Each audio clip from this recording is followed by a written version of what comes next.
Olá, bem-vindos a mais uma análise aqui no nosso espaço. Hoje o foco é num visitante cósmico super famoso, o cometa Halley. A gente tem um material bem legal aqui, incluindo umas notas de uma conversa com um especialista, para a gente poder mergulhar fundo nesse assunto. Então vamos lá, vamos desembrulhar isso. A ideia é ir além da ciência, sabe? Entender a história dele, o impacto cultural que esse cometa teve e ainda tem. E é legal pensar nele assim, porque o Halley é mais que só um objeto no céu, né?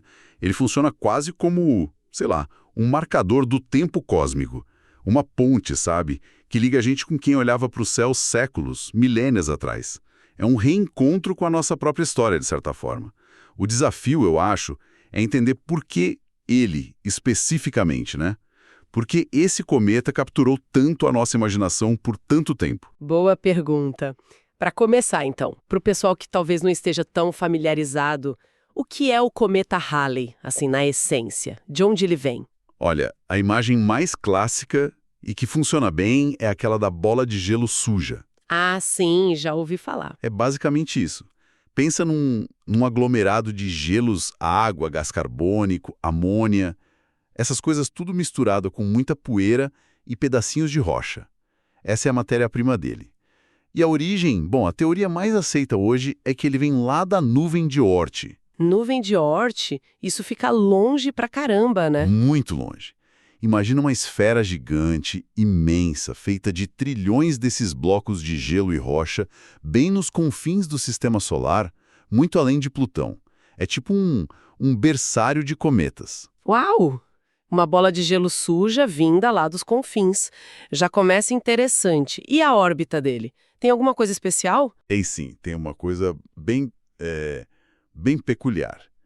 A órbita do Halley é retrógrada. Retrógrada? O que isso quer dizer? Quer dizer que ele gira ao redor do Sol no sentido contrário ao da maioria dos planetas, dos asteroides, de quase tudo no sistema solar. É como se fosse um carro andando na contramão numa avenida cósmica, sabe? Que doido! Ele vai contra o fluxo. Exatamente. E ele faz isso numa cadência bem regular, né? Completa uma volta em torno do Sol a cada 76 anos, mais ou menos. Essa é a média. Claro que tem pequenas variações, a gravidade dos planetas dá uma puxadinha aqui e ali, mas é por aí, 76 anos. Entendi. Essa órbita na contramão é um detalhe bem curioso mesmo. Agora, vamos falar do nome. Edmund Halley. Muita gente acha que foi ele que descobriu o cometa, né? Mas não é bem assim, certo? Qual foi o papel dele de verdade? Isso, perfeito. Ele não descobriu no sentido de ser o primeiro a ver, de jeito nenhum. O cometa Halley é um velho conhecido da humanidade. Tem registros dele, olha, de pelo menos 240 a.C. Os chineses, os babilônios, eles já anotavam essas aparições. Nossa, 240 a.C. faz tempo. Muito tempo. A genialidade do Edmund Halley, que viveu ali no finalzinho do século XVII, começo do XVIII, foi outra coisa. Ele pegou as leis da gravitação universal, que o amigo dele, o Isaac Newton, tinha acabado de publicar, e aplicou essas leis aos cometas. Ninguém tinha feito isso de forma tão sistemática antes, entende? Foi aí que a coisa mudou. Ah, então a sacada foi usar a física nova do Newton para decifrar o que eram aqueles cometas. Como ele fez isso? Exatamente. Ele mergulhou nos registros históricos, procurou por cometas brilhantes que tinham aparecido antes, e ele focou especialmente em três. Um em 1531, outro em 1607 e o que ele mesmo observou, em 1682. Aí ele calculou a órbita de cada um deles, usando os princípios do Newton. E o que ele notou? Uma semelhança incrível nos parâmetros. Sabe, o formato da órbita, a inclinação, a distância do Sol, Padrões. padrões. Isso levou ele a uma ideia que, para a época, era muito ousada. Imagino que o pessoal achava que cada cometa era uma coisa única, né? Um evento isolado, talvez um sinal divino ou algo assim. O que o Halley concluiu? Ele propôs o seguinte: olha, isso aqui não são três cometas diferentes. É o mesmo cometa voltando de tempos em tempos. Ah! Essa foi a revolução. Conectar as aparições, sugerir que era um objeto com uma órbita fechada, previsível, que ia e voltava. Isso não era nada óbvio para cometas naquela época. Muitos achavam que eram só fenômenos atmosféricos ou visitantes, de uma vez só. Que sacada genial! E ele não ficou só na hipótese, né? Ele fez uma previsão. Fez. Com base nos cálculos, ele falou: se eu estiver certo, esse mesmo cometa vai voltar lá pelo final de 1758 ou começo de 1759. Foi uma previsão científica mesmo, baseada em matemática, em física. Super corajosa para a época. E ele viveu para ver se estava certo? Ah, essa é a parte triste da história. Não viveu. O Edmund Halley morreu em 1742, 16 anos antes da data prevista para o retorno. Puxa vida, que pena ele não ter visto a confirmação. Mas a previsão deu certo, o cometa apareceu mesmo. Deu certo. E foi um sucesso estrondoso para a ciência da época. Um astrônomo amador alemão, o Johann Palitsch, foi o primeiro a relocalizar o cometa. E adivinha quando? Quando? Na noite de Natal de 1758. Exatamente como o Halley tinha previsto. Foi um momento de glória para a física newtoniana. Nossa, que demais! Imagina uma comoção na comunidade científica. Total. A Europa científica celebrou. E aí, claro, o cometa foi batizado em homenagem a ele, né? O cometa Halley. E o impacto disso foi gigantesco. Foi a primeira prova concreta, sabe, de que tinha coisa lá fora, além dos planetas conhecidos, que também obedecia às leis de Newton, que orbitavam o Sol de forma previsível. Isso mudou tudo. Tirou os cometas da categoria de preságios misteriosos e colocou na de membros do Sistema Solar, que a gente podia entender e prever. Essa mudança de visão é realmente enorme. Mas antes disso, antes do Halley e da ciência explicarem, como é que as pessoas viam esse negócio brilhante aparecendo no céu do nada? Aí a história deve ficar interessante mesmo. Ah, fica assim. Antes dessa explicação científica se firmar, cometa no céu era quase sinônimo de apreensão, de medo. Era visto como uma quebra da ordem, sabe? Uma perturbação lá em cima. E quase sempre interpretado como um mau presságio. Mau presságio tipo? Tipo, anúncio de guerra, de fome, de peste, da morte de um rei, de alguém importante. A chegada dele era associada à desgraça, basicamente. O pessoal ficava tenso. Tem exemplos famosos disso na história? Dessa ligação com eventos ruins? Nossa, tem vários. Mas um dos mais emblemáticos, sem dúvida, é o da aparição de 1066. 1066. Batalha de Hastings, Inglaterra, certo? Exatamente. O Halley apareceu nos céus da Europa pouco antes dessa batalha que foi super decisiva para a história inglesa, e na época todo mundo interpretou aquilo como um péssimo sinal para o rei inglês, o Haroldo II. E o que aconteceu? Ele perdeu a batalha e morreu, e o Guilherme Conquistador tomou o trono. Caramba! E o mais incrível é que essa interpretação foi tão forte que o cometa foi parar na tapeçaria de Bayeux. Aquela peça de bordado gigante que conta a história da conquista. Tá lá o cometa, desenhado, pairando sobre as figuras assustadas. É impressionante. Que demais! Ver o cometa registrado numa peça histórica como essa. Mas ele sempre foi visto como coisa ruim? Ou teve exceções? Teve exceções, sim. E bem notáveis. Olha só que interessante. A aparição de 1301. O pintor italiano Giotto di Bondone viu o cometa. E ele não ficou com medo? Ele ficou maravilhado. Achou tão bonito que usou o cometa como modelo para pintar a estrela de Belém. A estrela que guia os magos tem cauda, é um cometa, inspirado no Halley de 13.001. Que incrível! Então o mesmo cometa foi visto como desgraça numa época e como símbolo divino em outra. Pois é, dependia muito do contexto, de quem estava olhando. Mostra muito como a gente projeta nossos medos, nossas esperanças lá pro céu, né? Faz todo sentido. E essa tensão entre o medo e o fascínio continuou mesmo depois que a ciência começou a explicar. Continuou assim. O medo ancestral não some assim tão fácil, né? Mesmo com a ciência avançando, e teve um episódio bem extremo disso já no século XX. Na passagem de 1910. 1910. O que aconteceu? Aí a ciência já estava bem mais estabelecida, não? Tava, mas comunicação científica e percepção pública às vezes não andam juntas, né? Os astrônomos calcularam que a Terra ia passar pela cauda do cometa Halley. Pela cauda. Sim.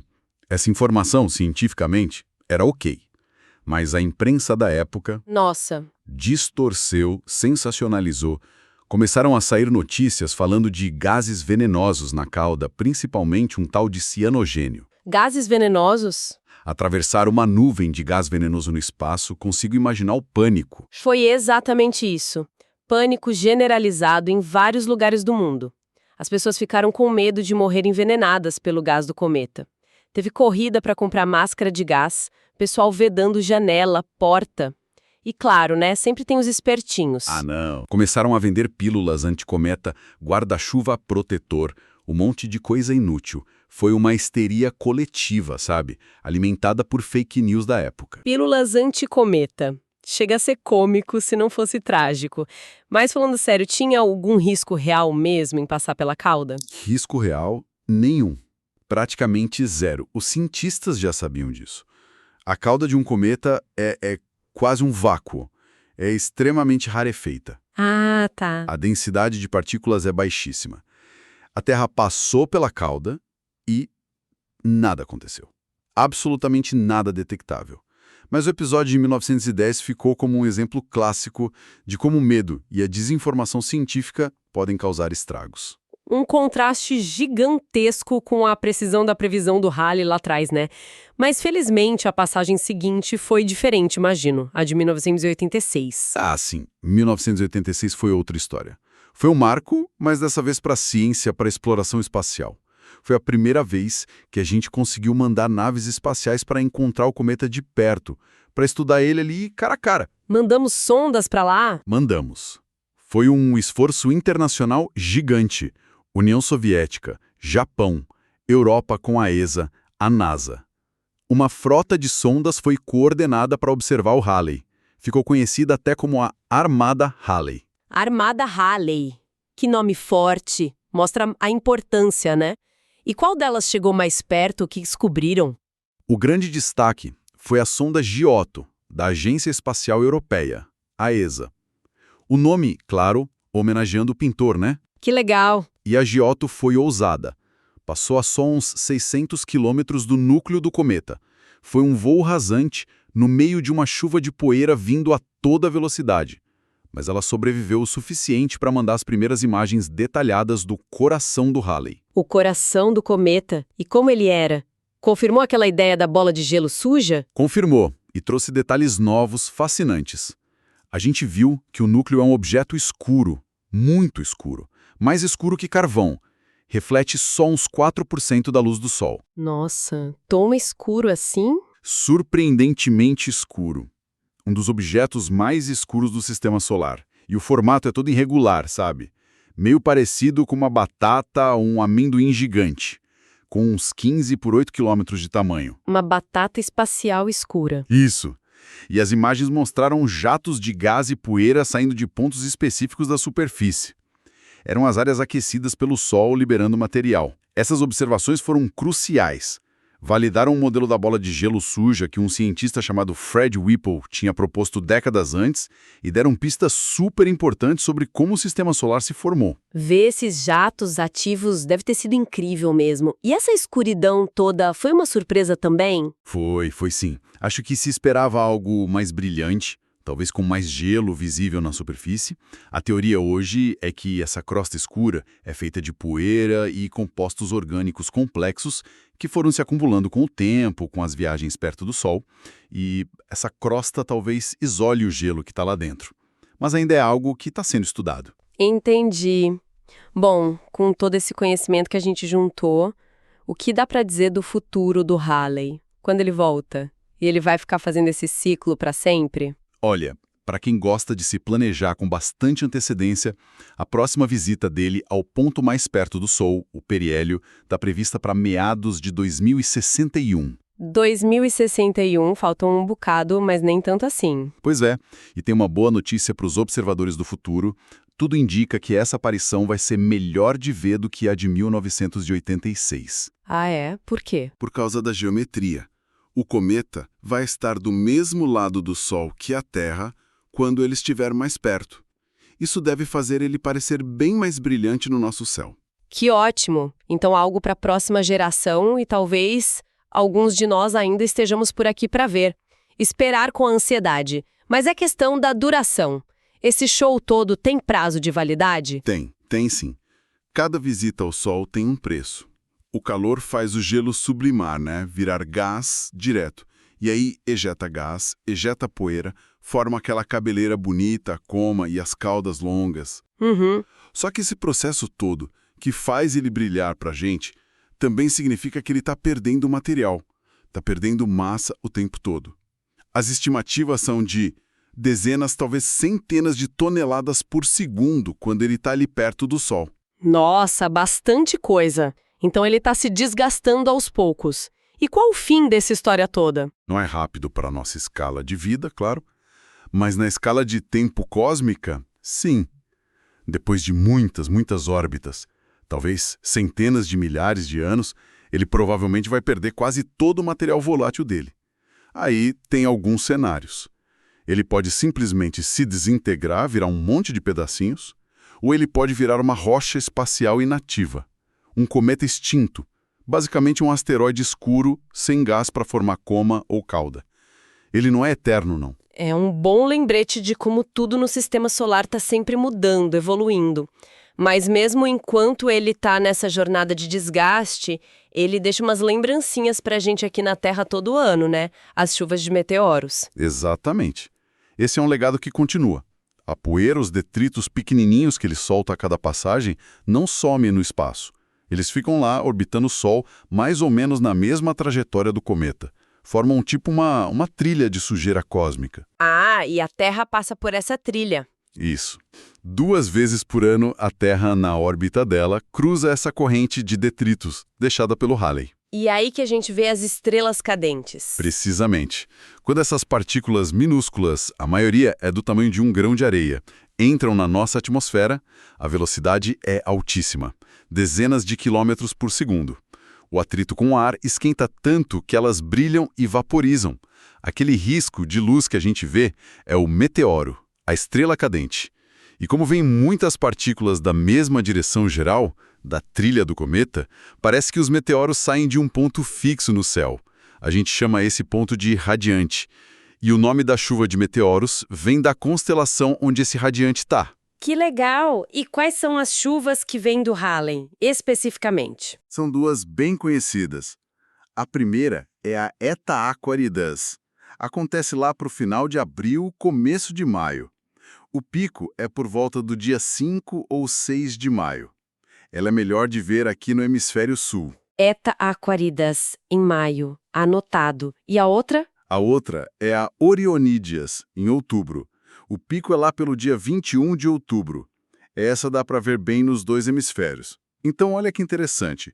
Mesmo nos anos em que o cometa está longe, lá no frio do sistema solar externo, a gente pode ir lá fora numa noite de maio ou outubro, olhar para o céu e ver, literalmente, pedacinhos do Halley queimando na nossa atmosfera. É uma conexão bem real, né? Uma conexão anual com esse viajante tão histórico. Fantástico isso. Bom, tentando amarrar tudo isso que a gente conversou. O cometa Halley teve uma jornada incrível na nossa história, né? Começou como sinal de mau agouro, depois inspirou arte, desafiou a ciência a entender melhor o universo, virou alvo de missão espacial e ainda nos dá esse presente anual das chuvas de meteoros. E a gente fica esperando a volta dele em 2061. Exatamente. Ele é um elo muito forte, né? Entre o passado, o presente e o futuro da nossa relação com o espaço. Cada aparição dele é um convite para a gente pensar em como nossa compreensão do universo mudou. E lembra a gente que o espaço não é estático. Está tudo em movimento, tudo acontecendo. Somos parte de ciclos muito maiores. Isso nos leva, talvez, a uma última provocação, né? Para quem está nos ouvindo pensar um pouco. A gente viu como a forma de ver o Halley mudou radicalmente ao longo do tempo. De presságio terrível em 1066, para pânico baseado em desinformação em 1910, para triunfo da ciência em 1986. Olhando para o futuro, como será que as gerações que vão ver o cometa em 2061, ou talvez na outra volta lá por 2137, como elas vão receber essa visita? Com que olhos, com que conhecimento, considerando tudo que a gente vai ter avançado na exploração espacial, na ciência? E pensando mais longe ainda, será que existem outros ciclos cósmicos, talvez ainda mais longos, que a gente mal começou a entender?